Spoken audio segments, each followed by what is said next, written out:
Hi, I'm Bethany Warren. You are listening to the No One Likes Us Talking podcast show, sponsored by Reliance South East Cleaning Services Limited, providing cleaning services to private and corporate clients alike, covering a vast area in London, Kent and Sussex. Welcome everybody to the No One Likes Us Talking podcast show for February.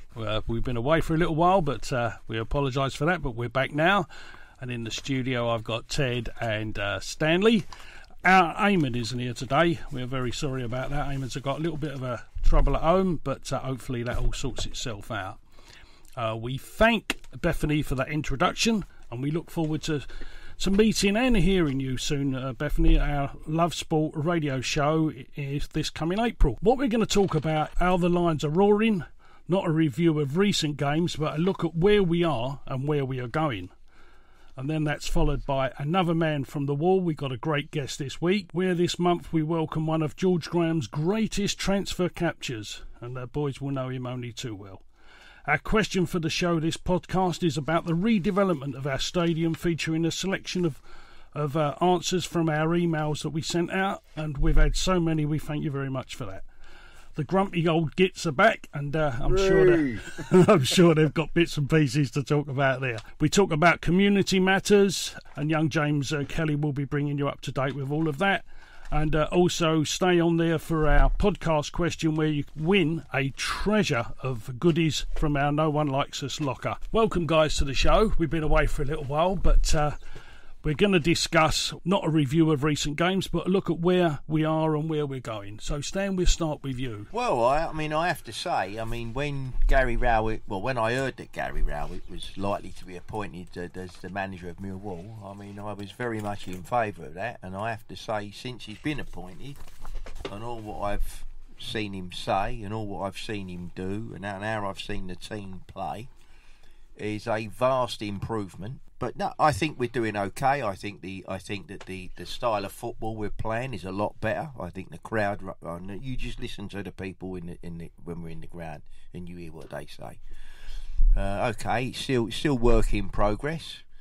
He's had one transfer window. I read the other day in the Southwark News where he was saying that come the summer, regardless of where we finish anyway, I think the term was that there could well be casualties. So I think some people will be shown the door, or be told that there's going to be no future for them. But then that's the way of football. That'll always happen anywhere. But generally, I think the progress of the club is good. You've seen a big difference since Rowlett's been at the club. Oh, absolutely. Yeah. Teddy, are we doing better than you would have expected?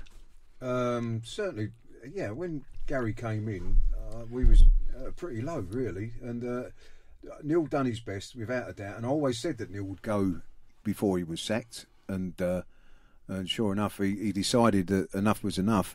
And I think sometimes you just get to the stage with working with certain players year in, year out, that it just becomes stale. And I think Gary Rowett's come in, and part of what Stan was saying there about him saying there'd be casualties and all that's a natural sort of progression and whatever. But what he has done is galvanised the players that were there that seemed for no longer, for whatever reason, Neil couldn't galvanise them, or they wasn't performing as well as they shown in recent times that they can perform. So, look, Gary's got us moving in the right direction. We're not the finished article by a long stretch, without any doubt about that. But what he has done, he's got us competitive. He's got us winning football matches. More often than not, which is always a good sign. We've stopped being an easy touch in the sense of giving silly goals away. He has changed the style, there's no doubt in that, but we have got various styles now with different formations. Different formations that we can play in. Some possibly suit these more than others. I like us with the three at the back because we seem to be a bit more solid with that. But having said that, and I know we'll speak about it soon, I wouldn't be at all surprised if he plays with a back four tomorrow night when we're playing Birmingham. But all in all, there's been improvement in each and every one of them players in their performance out on the pitch, and that the manager has to take credit for that, because before that they wasn't doing it. And so I'm pleased with Gary Rowett. I'm sure, given the opportunity in the next transfer window. I'm not a great lover of the January window, if I'm honest, but in the next transfer window, I'm sure he's probably got a few in sight, and there will be a few disappear. But long may it continue. He keeps getting the squad to play in various ways, because we can't just we won't get anywhere just playing one style of football. We have to mix it up a bit. You know what I'm saying? I like it at the moment because Matt Smith is a pain in the backside. I've said it many times, and he is for any defence. So if it's not going right in one way, you've got him as an alternative. And I'm pleased with the direction we're going in, without a doubt. Are you both surprised how far up the table we were pretty quickly under Rowlett? No, because this division is so tight, George. In this division, even up until very recently, you could have said like even West Brom and Leeds were inconsistent. They've had a little run that's just sort of took them a little bit away from Fulham, but I expect Fulham to be chasing them all the way to the end. But if you look at the rest of the division, really, all the way through, down to the bottom, our dear neighbours Charlton have been looking over their shoulder till recently. Now they think they've got a little bit away, and then next week they'll be close again. That's how this division is. You know, a couple of wins here or there, and all of a sudden you're either up or down in the table, you know, because it's a very close league. And, you know, a good run from here on now could still see us getting the playoffs, George. I mean, yeah, I agree with Ted. I mean, I would just say this. I mean, yesterday I was watching the first half of the Millwall Fulham game. My boy had recorded it for me, and it was the first time I had to watch it yesterday. It was a real eye-opener. Fulham scored the goal after about 1.5 minutes, and after that, they never got anywhere near our goal. It was. I mean, really, we should have been if Wallace had converted. Try not to bang the table. If Wallace had converted the penalty, we'd have been in the lead, and deservedly so. Now, when you consider that performance against the shambles it was back in August last year,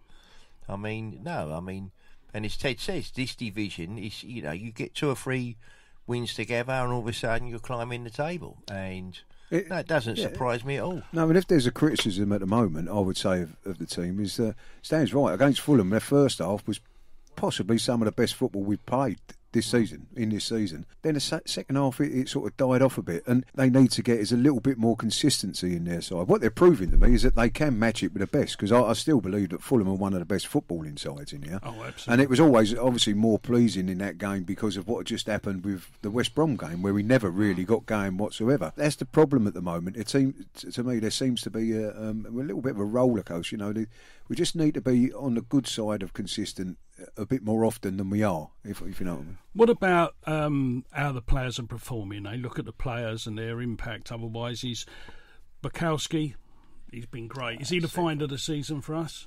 I think so. I mean, at the moment, if we was doing if you were now voting for Player of the Year, for argument's sake, now, okay, or Player of the Season, I mean, there would be 4 standout candidates for me. Bartman would be one. Malumbi would be another one. Tom Bradshaw, I think, would be another one. Oh, Marlon Romeo, right? I mean, to me, they are 4 standout people. Now, that's just my view, but no doubt somebody will come along with another 4. Well, but that's my view.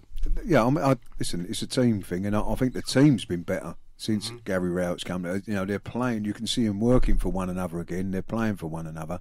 Within that, obviously, Bartman has been good. And I think it was Brian Horn that said, and it was just, I remember him saying he seems to get something in a way to stop the ball. Like, you know, which doesn't sound conventional for a goalkeeper in a sense, but Brian knows more about goalkeeping than most of us. And he's spot on. I watch him sometimes, Bartman, and I think, how on earth did you get to that with your leg or your arm or whatever? But somehow or the other, by hook or by crook, he keeps the ball out of the net. I was always eager to get him when we went for him because I thought he was a class act at Ipswich. So I'm not surprised by what we've seen with Bartman, not at all. There's a few others that have been outside. I think the young kid Malumbi's come on no end, you know, in leaps and bounds. And whether I doubt very much whether he'll stay with us, because I think he's a Brighton player and he will go back there. And this has been an education for him, and he steps up to the plate and has been good for us. So I think Malumbi has been, pretty outstanding for a young lad. And, you know, they've had to work overtime in the middle of the park because of the injuries that we've had. You know, Tomo being out and now Sean Williams out. I know Ryan Woods has come in, but We had Ryan Leonard out as well. So there was a lot of work going on for. If you look at the mainstay who's been in there, it's just Jason Malumbi, So and we missed Thompson badly, haven't we? Because he gives us variety in that middle of the park. There was 1 or 2 games, and I think West Brom was one that I was thinking to myself, this would be made for Tomo, because we played with Smith sort of on his own, which I think is always a mistake. Well, if you're not going to have no disrespect to Smith, but he needs someone like Bradshaw up there, or Ben Thompson, who's allowed to play in front of that midfield too, that can get up alongside him. We didn't seem to have that on the day, and I did think that was the one time that I felt Gary's selection was wrong. It got proved to be wrong. Let's put it that way. Well, we've had a German fan here, Mike Kirchmeier. Who? Oh, if only the listeners in Bavaria, who says he's a Millwall fan, but he obviously follows Bayern Munich, and he says their reserve second team goalkeeper Christian Fruchik. God, my word! Try and check me out on me. If only they could have heard you doing these pronunciations before the show. But he reckons that he would make a good goalkeeper. He'd like to come to Millwall, he reckons, and also he'd like to be in the Premier League, but he don't think he'd make that. But he reckons this could be a guy for us, actually. So one for you, Alex Aldridge. How about that? Have a look at him. In all honesty, George, we got Luke Steele back, haven't we, because of Frank Fielding's unfortunate injury yet again. So we do have Ryan Sandford coming through, but who knows, maybe in the summer we might be looking for another goalkeeper. So, all right, so we'll be back with our guests pretty shortly. Bethany Warren here, and welcome to the No One Likes Us Talking podcast, sponsored by WePrintAnyGift.com. And questions about our current playing squad throughout the season. So here's the first question. So there were 3 players who scored in 2 consecutive games this season. Just name them. I'll say that again. So there were 3 players who scored in 2 consecutive games this season. Just name them. Please send your answer to studio@noonelikesUsTalking.com. That's all in lowercase, and No One Likes Us Talking is all one word, and talking is without a G. Write podcast question in the subject of your email. The competition will run until 15th of March. When the competition winner will be announced on our show with Love Sport Radio, our social media links, and will also be given a shout out on the next No One Likes Us Talking podcast. The winner will receive No One Likes Us Talking memorabilia. Finally, thanks again to our sponsor, WePrintAnyGift.com.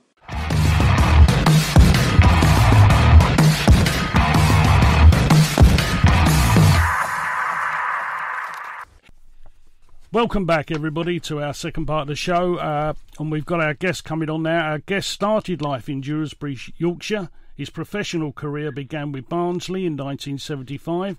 The Tykes then received a record fee of £60,000 from a well-known East End club, who I refuse to mention.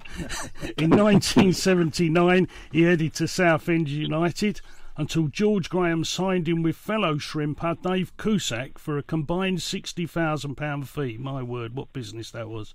He won promotion from Division 3 in 1985 and was named Player of the Year in 86. He clocked up 135 appearances for Millwall, scoring 17 goals until he moved to Crystal Palace in 85-86. I thought it was another one you weren't going to mention. I would have tried. After 12 games for the Eagles, his professional career ended due to injury, and so we welcome one of our, round this table especially, Anton Outulakowski. Hello, Anton. Hello, everyone. Hello, Anton. Well, it's lovely to have you on, mate, and a player of your quality. A few fans have said to us they were miffed at the time that you were Player of the Year because you moved on to Palace. How did that happen so quickly? I think it was because George was on his way at the time. Right. There's new management coming in, and I just think generally it was kind of deemed that I wouldn't be making the first team, and then so I moved on. Hello, Anton. You still there? I am. There's a lot of feedback my side. Ah, there's a lot of feedback on yours. All right then, Anton. Move around the house, Anton. And then what was it like when the eventual move from Southend to Millwall? How did that come about then? Yeah, well, it was kind of slightly unusual. I met with George without Dave Cusack at the time, and we had a chat on the seafront in Salt Bay near Southend-on-Sea. George didn't seem to like what I had to say, and then it kind of went very cold.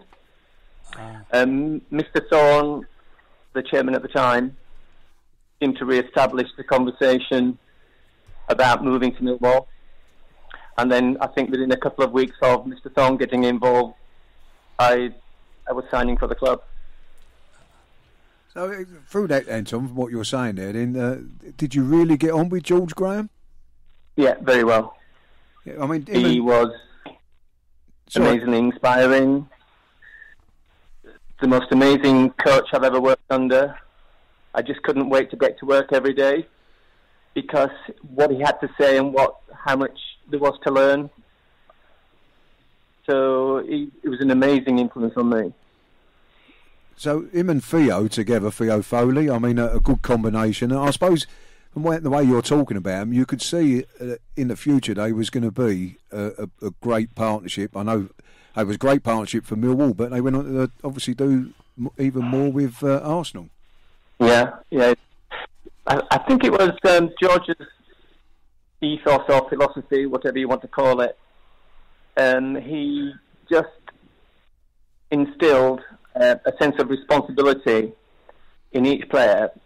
So we all had a job, but we all had a job to do individually, but then collectively it worked as a team. So we all knew exactly what we were doing, what was expected of us, and then if anyone didn't do that, it was clear that they weren't doing what they're supposed to do, and things didn't work out quite so well. What you mean, Anton, is he let them know? Is that? yeah, but I mean, there's a way we worked and the way we closed down certain areas of the pitch.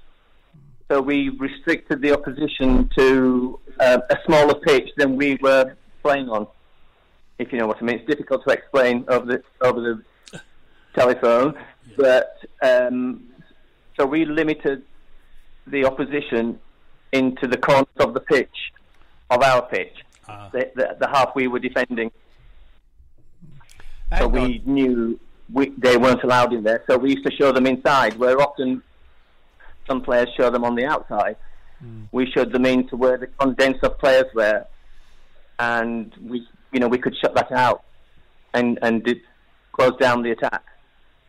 Hang on, it's Stan here. I mean, I'm listening very carefully to what you're saying about George Graham and what he had you doing at Millwall, and it reminded me of a conversation I once heard when Paul Merson was talking about George Graham. Obviously, he's Arsenal when he was at Arsenal, and he was saying very much the same sort of thing there. You know, George Graham was very clear about what he wanted, and didn't put up with any people that slacked and didn't do what they was required to do. And if they didn't sort of get their finger out, it wasn't long before they was on their way out, so to speak. I mean, but he was a hard taskmaster then, clearly, and I'm probably rightfully so, and all, I reckon. And I don't think people who do not, drive a hard bargain or a hard taskmaster are not particularly successful. So I think you need that, and it was clear when George first came to Millwall, and just before my time, he had a massive clear out and got rid of what he considered players who were not for him, and then you could see the players that he got around him, and then hence the success. Anton, it looks like your time at Millwall was probably the most successful of your career, and those who remember your pace and skill rate you very highly. Was it like that for you, the most successful time? Most definitely. Yeah. It was the first time that I'd just kind of been given a free rein. And in my previous club at Southend, I was told to be more defensively minded. When I got to Millwall, George said, go back so far, pass it on to the fullback, the player that is, and then I have more energy when I get the ball and, to move forward and attack. So it was a revelation for me to move to a club like that. And he could see that. I suppose Josh could see that in me. I couldn't, but he could, and absolutely transformed me as a player. We've always had that down at Millwall, Anton. Seen the abilities of players. We're not worried about all them rough tackles and all that. We like to see quality on the ball. But, exactly. But what you're talking about, and it always fascinates me, Anton, is the relationship that players have with a manager. And obviously, George gained his respect from yourself at an early start in there. And then you can build a team from that. You have to do it individually first within the team, don't you? And was there anybody within the team that perhaps did sort of George kept having to go to because he didn't quite agree with George? I think there's always a few players like that. George had an open door policy. So whenever you were not particularly happy with whatever it might be, or happy, he was more than welcoming you through the manager's door, morning, afternoon or evening. He was, I've never known a manager like that. No, would you I can't remember. I think that the players who perhaps were causing him concern had either just left or just leaving as I was arriving. The Sam Allardyces of the club. Yeah. I mean, it's interesting because, one of the players it would seem that seemed to have trouble with George Graham when he was at Millwall was Teddy Sheringham. And because as I understand it at the time, George took the view that he was possibly a bit too frilly and not enough. What's the name now? We all know what sort of career Sheringham went on to have, but it's fair to say he was having a bit of a difficult time under George, or George was having a difficult time. I think Teddy was the most skillful player, one of the most skillful players I've played with. But the early stages of making the team at Millwall, it just didn't seem to fit comfortably with George.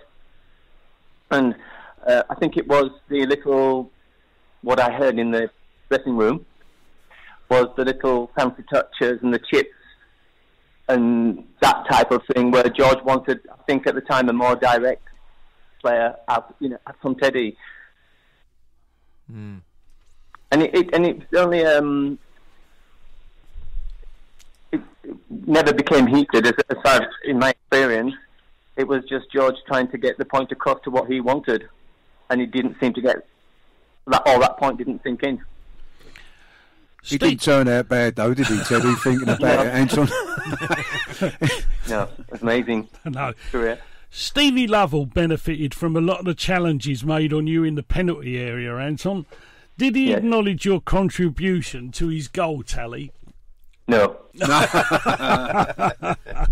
Tell me a forward who would. No, that's right, yeah. Did you ever consider taking penalties, Anton? Was you never in the... I was offered a penalty. I can't remember who it was against, but I'd scored the first 2 goals. So it was for my one and only ever hat-trick. But I kind of refused it. And I think it was Steve, or if he wasn't playing at the time, it was someone else. But so I kind of declined the offer, being totally professional, as I was. So you never fancied penalties then, Anton, in your own mind? I used to take them on the training pitch. And obviously you missed, and that's why... confidence. How did you find... Laurie... clearly Laurie Madden and Kevin Bremner were certainly competitive. How did this play out, Anton, when you were around the team? Right, well, only clean stories, Anton. Yeah. Only clean stories here. You sensed my laughter at that, kind of linking the two together. It's quite strange because we went away quite early in my career to, I think it was Bisham Abbey with the squad, the first team squad, and then we were playing this practice match, and then Laurie and Kevin kind of collided and slid off the pitch, and like in a slide tackle, and then they started punching hell out of each other. So we all kind of looked at George, and he went, "I'll just leave them to it," and we just carried on until I suppose they pulled themselves apart and got on with it. But that kind of atmosphere between the two of them carried on. I think it was the last game of the season at Chesterfield, and Laurie was always one for sorting out the complimentary tickets, if you get the meaning of what I'm saying. And they sat in the dressing rooms before the game. We had to win to stay up, and then suddenly they were scrapping again. I think it was some kind of allocation of tickets problem, but it didn't take a lot. And so we had to pull them apart. So there was definitely something. I don't know what it was personally, but there was something going on between them. It's what we at Millwall call team spirit, Anton. Yeah, that's it. That's what. Anton, have you been back to the Den in recent times, and how do you view the results and what you see? Well, I went back to the new Den for the first time back in, when was it?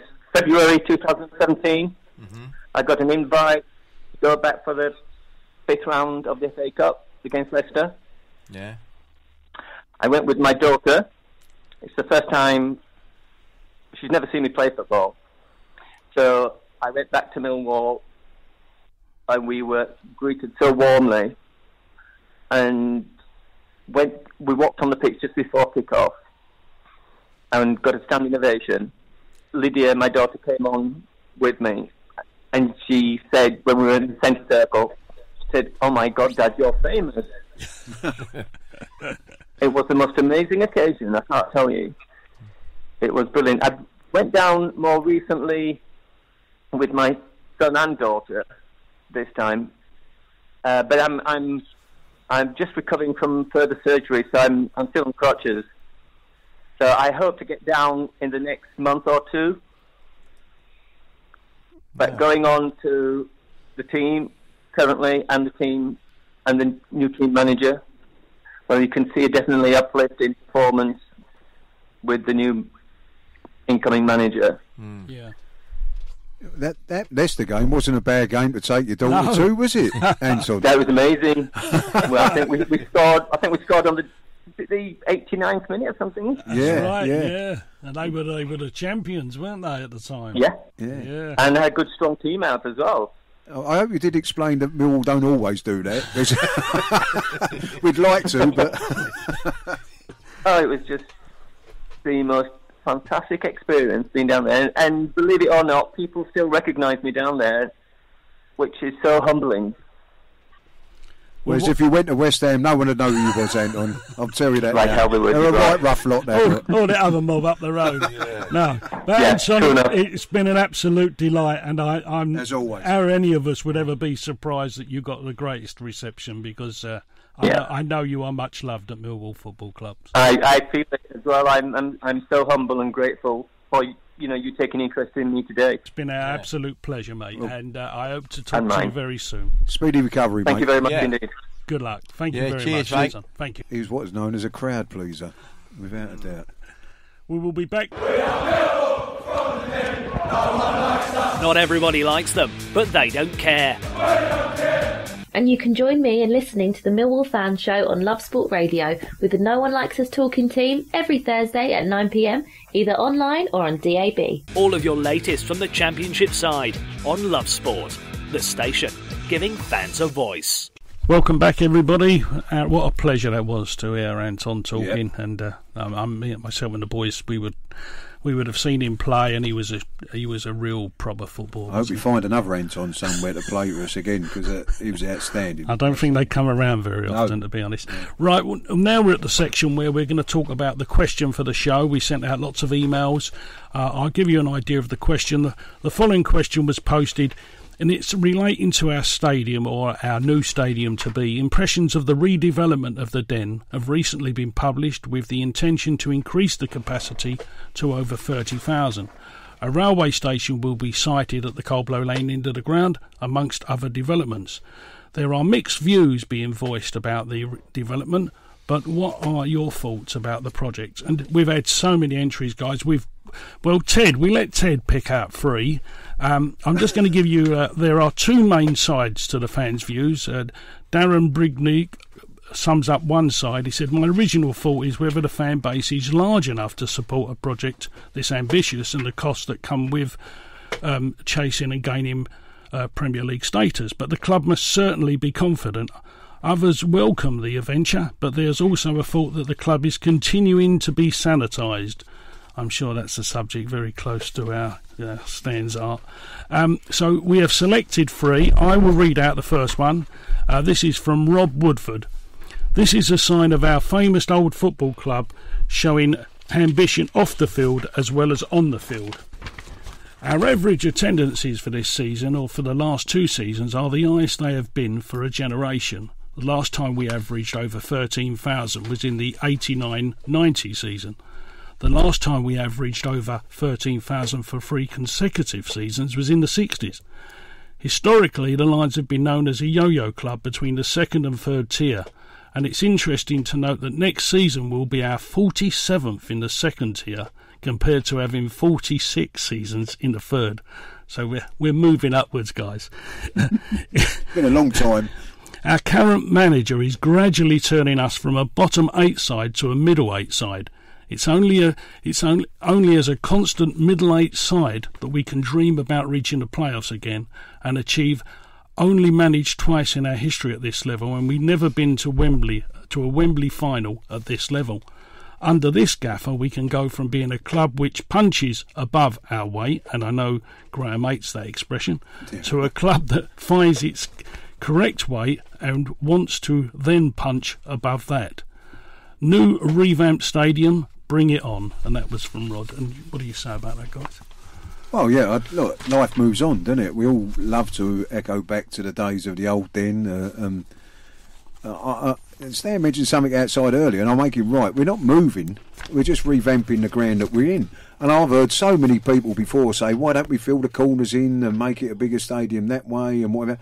Well, that's what they're going to do, apart from tarting it up a bit on the outside. Excuse my South London expression there, but that's what it is. That's what it amounts to. Somebody's come up with an idea that believes it is historical to us, i.e. the arches and whatever. And I understand what it all is. Whether it turns out to be as good as they think it is, I don't know. But I'm all for improving what we've got.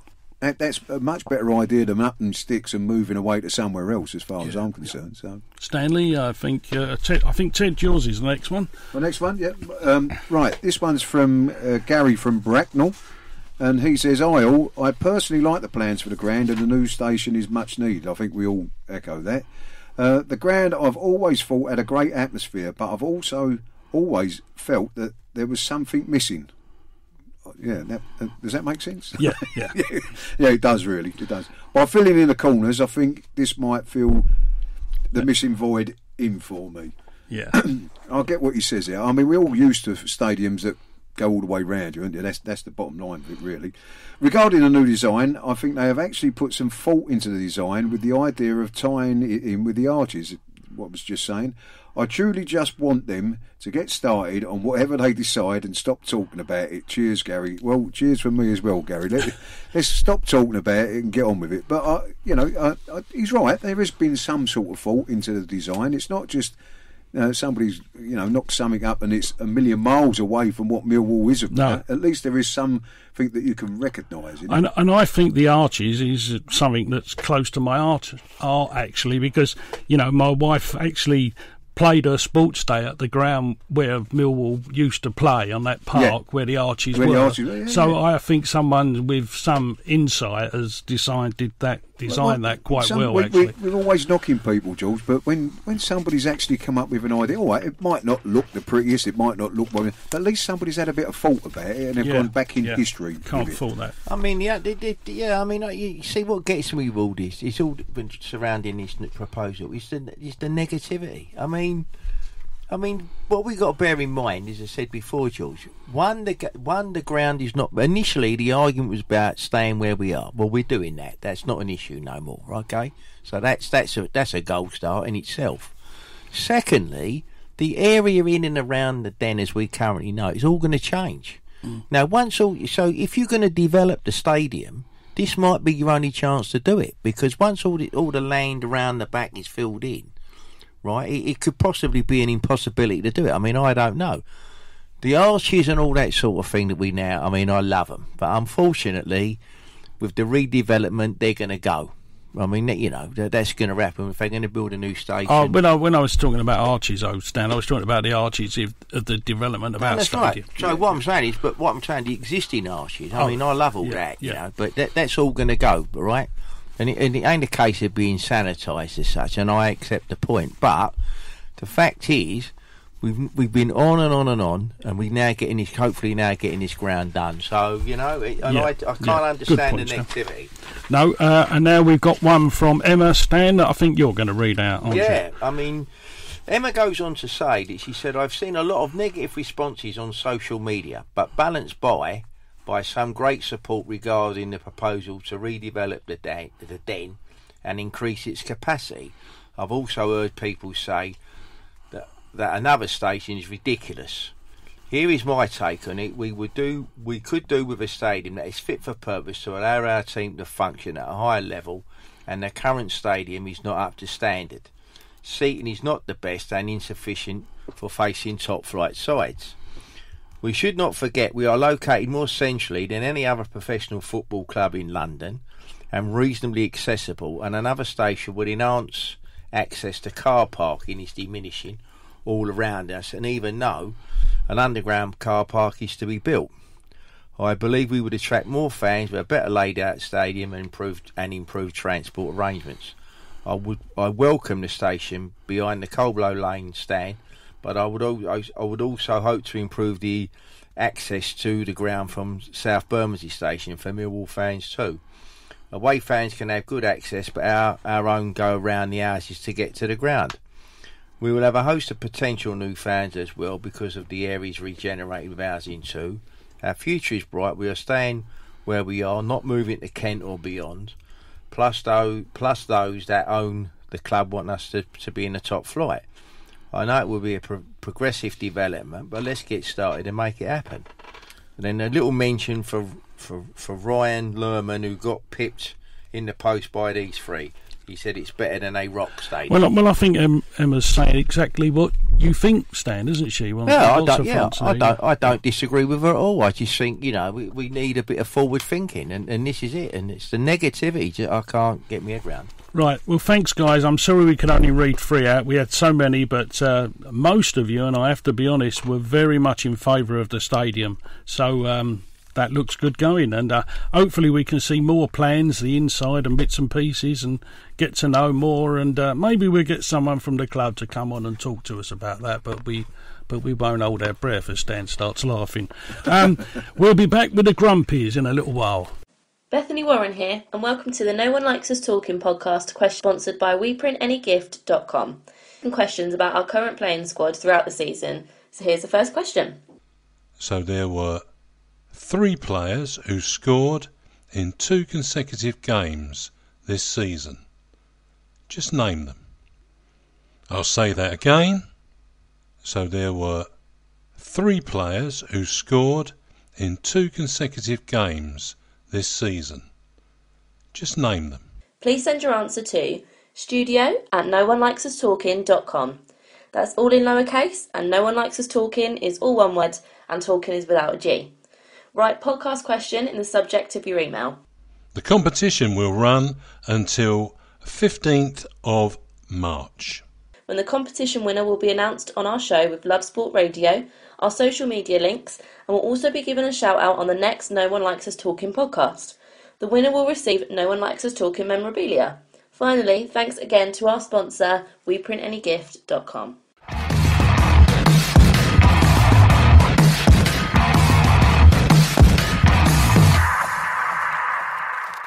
Welcome back, everybody. Right, it's the grumpy old gits now, and right, you really have got the right people in the studio for that sort of thing. Surprise, surprise, you're starting it off. Yeah, by unanimous decision. They've asked me to go first, but I didn't really have anything, but I just got this big bit of paper here that I've suddenly come across, but there you go. My first port of call is the liaison officer, guys, and I shall bounce some of this off of you.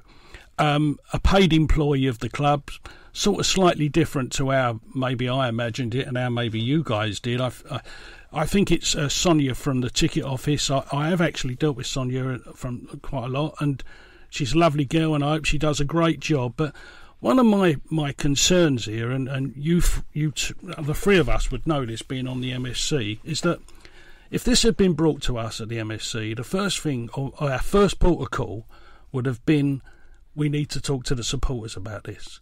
And this is an area that concerns me, because at no time did we hear about this from our supporters club. Now, I just wonder, all we got was a statement from the club, this is a fait accompli, and this is it, We just don't hear anything from them, and, I wonder what's going on. I just want to hear things from the supporters club. I want them to be telling us about things like this. And my question to you guys relating to this is, does this make the supporters club, the MSC, irrelevant? And my other point that I'd like you to is, where does this leave the fan on the board position?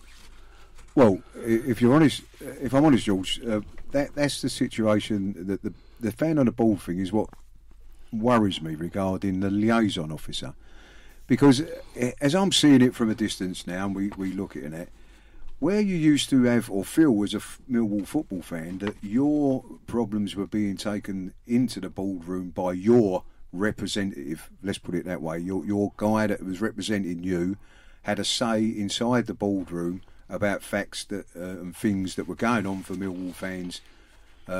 It was there. It was right to the people that were there. And we all know Peter formed a very good relationship with John Berylson, and from as far as I'm concerned, it seemed to work for all them years. And we knew that any grumps that we had, for want of a better way of putting it, got to where it needed to go. Now, the fan on the ball, since Mickey's disappeared from it and whatever, it seems to have gone. And we have this liaison officer appear who is working from the club side. Now, any problems that you have as a fan, you take to this liaison officer, and then she is, I assume, trying to deal with it. So, in other words, you're putting up a barrier between the real people that are running the football club and the fans. There wasn't a direct connection. We didn't have, or we don't have now, this fan on the ball that could walk into a chairman's room, speak to John Berylson himself or the CEO, whether it was Steve Kavanagh or Randy Ambler in Peter's day. And I know that Steve will probably turn around and say he can speak to me and whatever, but it just feels to me like there's a bit of lip service being done by the club. Come and see Shona first, speak to her, and then go. Now, coming back to the MSC, where that puts them in the line, I'm not 100% sure. Because what do the MSC do? They tell us they have their meetings with Steve, and I'm sure they do somewhere along the line. But do they go to Shona first? Is Shona just going there now and Steve doesn't attend the meetings? I don't know, because I don't see any information to say what's going on. All I'm saying is that liaison officer position, to me, I just see it as another step back for fans in their, sort of association with the people that are running the football club. What is the position of the MSC? What is their view? Yeah. And it would appear to me that they don't have one, which frankly I find mind-blowing. And, and they're no longer relevant, in my view. Just say, I've got nothing against the liaison officer position as such. I've not got a problem with that. What to me as a fan from the outside it looks like, though, is they've promoted someone from within the football club to be in that position. I would have liked it to have been somebody coming from outside that was a Millwall season ticket holder maybe, or something like that. that was suitable for the job that they wanted, obviously, like, you know. But it just seems like they've gone and created the position that sounds good on paper, and then all of a sudden they're representing the football club, which they would be.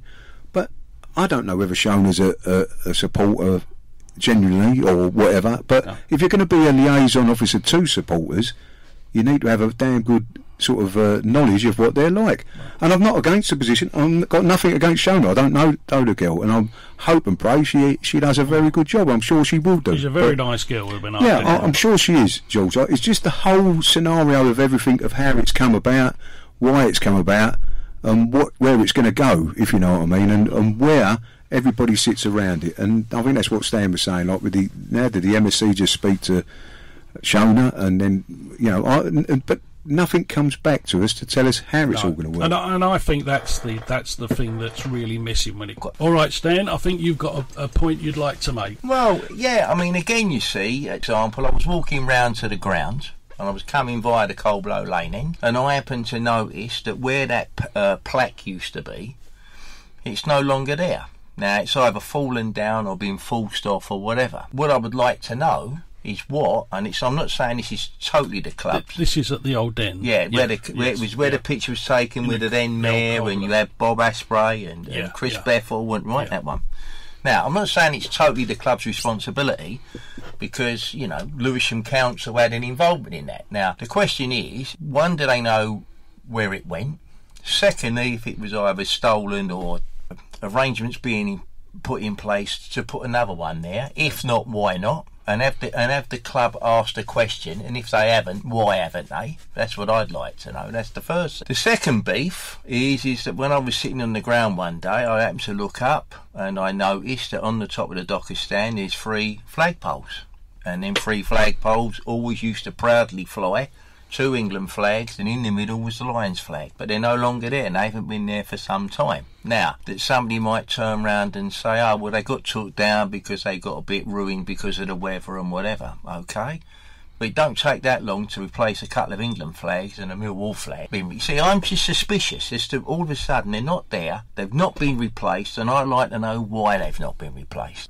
They were there for the West Brom game, televised, but they did look really tatty and worn, you know, so they're due to be replaced. Well, I come past the ground on the way here, George, they weren't flying then. Well, then you're more up to date than I am, Stan. And I looked at the last time and I've not seen them. Now, what do they intend to do in replacing them? Now, the problem I have with all these things, you can call me a cynic if you like, the longer it goes and they're not replaced, because to get hold of them flags, it's not the hardest job in the world. No. Then the question is, why are they being replaced? We used to, and I say we because the boys around the table were all part of the MSC, we would always replace them flags at our expense when they were due to be replaced. And another one I've got, the first one is... Have you ever been to when we was on the MSC, the museum? Oh, right. This had been on, I mean, I'd been on the MSC about 4 years, I think, at that point, and it had always been on an agenda, and we finally got to the point, I think, where we were ready to give money. We were going to donate, I think it was about 2,000 quid at the time, to do it, and it was all ready to go. They was going to put the museum in where we used to do Lions Live, and it was all going to be done properly. That's that. So perhaps somebody can explain where that's gone. And what is the MS? I mean, again, you see, the MS. What is the MSC view on all this? If they're saying it's a waste of time, fine, then tell us, right? When we was on the MSC, and who's the now chairperson, but wasn't then, Catherine Gow, when she first come on, she made it was her sort of pet hobby about coaches, right? And I think she'd been in contact with the Ipswich supporters, and they dealt with the coaches. It was them clubs and other clubs to get this support. It wasn't the club thing, it was the coaches, it was the supporters. And I think she said there was about 20 different supporters groups in Ipswich that done it all, right? So where are what's happened about that then? Where are they gone? Yeah. Well, Ted will tell you it's been an hobby also mine for years, coaches to the Den. I mean, it's not easy. I'm not defending anybody here, but it's an expensive, coaches cost money to hire. As you say, Charlton have done it for many a long day and still do it up to today. But yeah, I think it's an avenue that at the Millwall Football Club themselves are missing a trick, if I'm honest. Teddy, what you got for us? Anything? Why are Millwall fans all so bloody grumpy? I mean, I know I include myself in it. I don't know why we get so down about things, but we do. Now, my first little one, just a little one, and it's a football one, obviously, as always. Why is it that my darling football club that I love dearly cannot beat sides at the bottom of the table? They can beat the sides at the top of the table, and I see Gary Rowett saying in the week, maybe it was an attitude thing, and it's got to be, at the end of the day, it's got to be something to do with that. But listen, he's not the only manager to experience it. We've had it throughout the years. I sit there genuinely and chat with people about football coming up at the weekend, and if we got a Barnsley at home, or a Luton at home, or a Wigan certainly away, I think to myself, we ain't going to win. Why? Why am I like that? I don't know. Been supporting Millwall for 50 odd years. That's why. Come on, lads. Let's knock a few of these sides down the bottom over. The greatness of beating your Leeds, because we know we do it all the time. Oh, we will knock one side over. That's Charlton. They'll be lower. We'll do that. But that's always a pleasure and a joy anyway. But the sides. The last couple of weeks is so typical Millwall. We go to Preston, fighting up in the playoffs, want to try and get the automatic spot. We beat them 1-0. Following week, Luton in the relegation zone, we lose 1-0. Why can't we get it right? I don't know. That's one little grump. The other thing is, if this new development takes place, and when it takes place, please could they take into consideration us guys that sit down the front and the bottom tier? Because when it pisses down with rain, it always gets me, and you lot up in the upper tier are sitting there in the comfort. That West Brom game, it was like I've been through a bloody shower. Oh no, a car wash. Yeah, when I stood there and I'm on the telly looking my best here. Unbelievable, and the madness of a football fan. If ever there was a match on telly that would have shown you the madness of football fans, it was that. Because why on earth we were standing out in that weather, I do not know. But yeah, so apart from that, I'm quite happy, George. Right, I've just got one more quick one, and it's regarding to any cars being damaged round the ground on match days, relating to our matches, of course. When we were on the MSC, we used to have a guy that picked this up and run with it, didn't it? Yeah. You guys would remember. I don't see this being addressed, and I've seen a couple of little items on Half and things like that where people have had their cars damaged. If anything happens to your car, I would be happy to take this up and run with this, actually, guys. If any supporters at a match have their cars damaged in any street, or, let us know, contact us here at No One Likes Us Talking, studio at noonelikesUstalking.com, and I will give us the street, the game, your vehicle, and I will report this to our police Millwall liaison officer, and at least I'll try, hopefully, to get them to patrol the areas during that game. If the MFC is listening to this and would like to take this over from us, then please just ring us up and I'll be happy to hand that over to you guys. So that's us finished for a little while, and we'll be back. Not everybody likes them, but they don't care. And you can join me in listening to the Millwall Fan Show on Love Sport Radio with the No One Likes Us Talking team every Thursday at 9 p.m, either online or on DAB. All of your latest from the Championship side on Love Sport, the station giving fans a voice. Welcome back, everybody. Okay, welcome back after the Grumpy's call. Blimey, that could have lasted. Still been going on through the interval there, haven't we? And actually, Ted's still got one. He wants to just get off his chest. Go on, Teddy. Yeah, moving the old age pensioners age up to 62 this year. I know why you're doing it. I know why you're doing it, because I'm 61 this year. But I will catch up. Don't worry.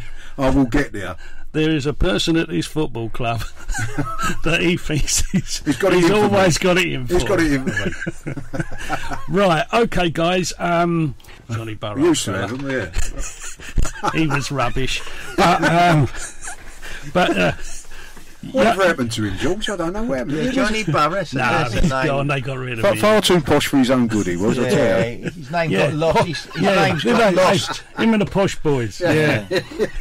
Young James Kelly will be bringing you up to all matters Millwall Community Matters, which is very important subject to us. And so how do you just see the games going in the near future regarding before we return for our next podcast? Well, with Birmingham up next, always a tough game with them. But obviously Gary will have a little special spot for them, I should imagine, and want to turn them over like we all do. And Bristol City. Listen, if we get these 2 games and 2 wins, we could be back in the mix, couldn't we? Quite back in. Yeah. Like I was saying to someone the other day, there's a long way to go. You want to still be in the mix, thereabouts. And if we win these 2 games, we will be. When you're coming into sort of March, mid-March, leading up to Easter, because that's when it's all decided. And there's always a side that comes from below that gets into them playoffs, and it could be us.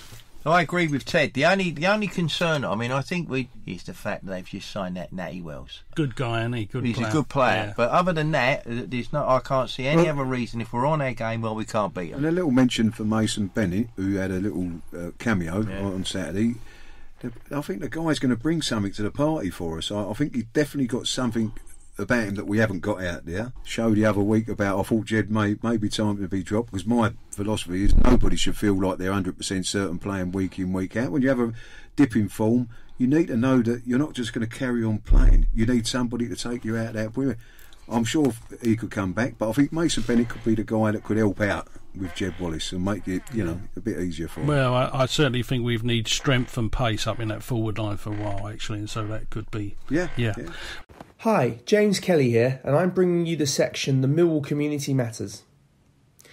We start with the Millwall Lionesses, who are challenging for promotion this season, and their home games are generally played on Sundays at St Paul's Sports Ground in Rotherhithe. And throughout this season, entry to all fixtures there will be free of charge. To be in the know, you can keep up to date with the Millwall Lionesses season on social media by following @Millwall_LFC on Twitter, Instagram and Facebook. Dean Brown is dad to one of the most famous of Millwall mascots and Southwark Citizen of the Year. Yes, we are of course talking about 10-year-old Harvey Brown. Dean and Steve Rendell were running the London Landmarks half marathon for Harvey and others like him who suffer from MPS. My inspiration from this is Steve Rendell, who ran the race last year on behalf of Harvey. Standing there on such an emotional day made me realise what can be achieved from doing something so amazing for such a great charity. A charity that we're sure if did not exist, we don't think we would have coped when our world was turned upside down when we were given Harvey's diagnosis. So it's just a small way of saying thank you to the MPS Society and their amazing staff for always being there. You can donate by inserting justgiving.com/fundraising/Dean-Brown20 into your search engine. That's justgiving.com/fundraising/Dean-Brown20. Millwall Under-18's Youth Cup quarter-final against Chelsea will take place at Stamford Bridge on Thursday the 27th of February with a kick-off time of 7 o'clock. After defeating Bolton Wanderers, Fleetwood Town and AFC Bournemouth, Larry McAvoy and Chris Perry's side will now face the Blues for a place in the last 4. Further information will be announced and confirmed on the Millwall website. The latest Lion Roars fanzine will be on sale at the Zampa Road Gate when we play Bristol City next Saturday. Look out for Editor-in-Chief Aisha Smith, who will be pleased to sell you a copy. Aisha is also collecting sleeping bags again and warm clothing, as the less fortunate who are out on the streets need these items. And she's also collecting crisp packets or large chocolate wrappers that have the plastic foil inside to make bivvy bags to keep the sleeping bags dry and warm. Again, bring these to the Zampa Road Gate, as is usual for all collections. For fans of Aisha's famous cake sale, this will hopefully take place on Millwall's Macmillan Day at the Den. Make sure you save 2 though for Stan Godwin and Matt Beadle, Aisha. Rocky Millwall Bustin, who grew up just off the Old Kent Road, needs your help. Rocky and his family are trying to raise money for Maysfield's residential care home in Swindon.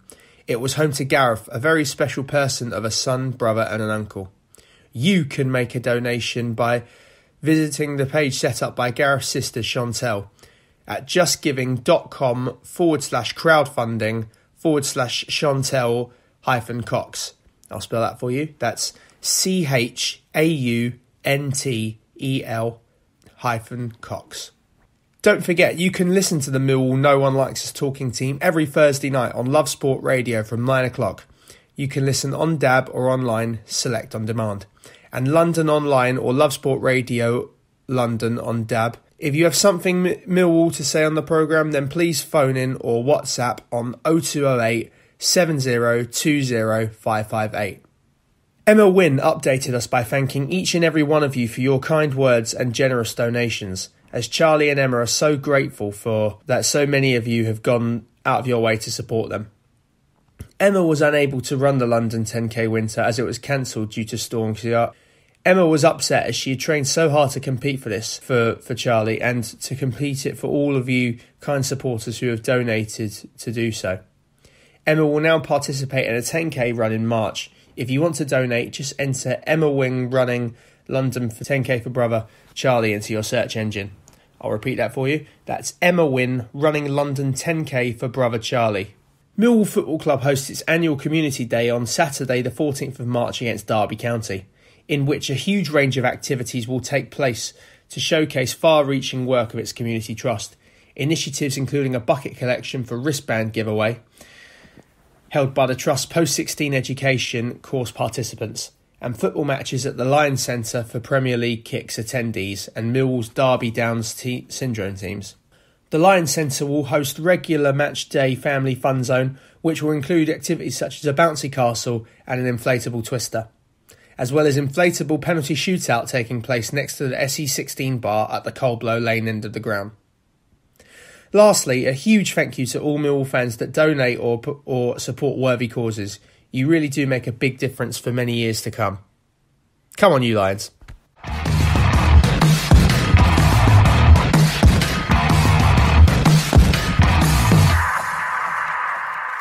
Well, thanks everybody for listening. I hope you all get to enjoy the show.